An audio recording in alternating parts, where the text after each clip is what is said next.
साथियों काम ख़त्म हो चुका है, ये देख सकते हो। यही कदीर भाई है, ये दोनों ऊपर रख रहे हैं।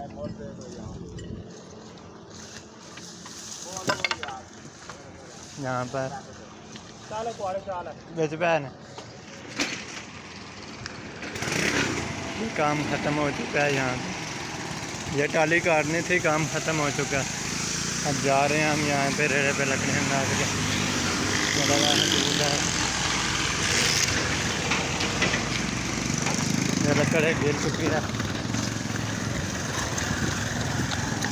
ये मैं भाग रहा हूँ।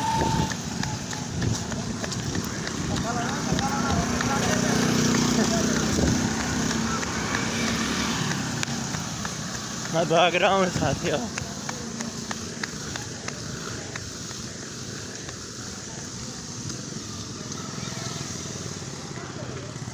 देख सकते हो पर आ चुकी है मशीन। यहाँ पे देख सकते हो ये गली आ चुकी है, गली में रेड़ा जा रहा है, देख सकते हो साथियों। नाइस। खैर मैं बुआ खोल लवा, लकड़ी लेके आ रहे हैं।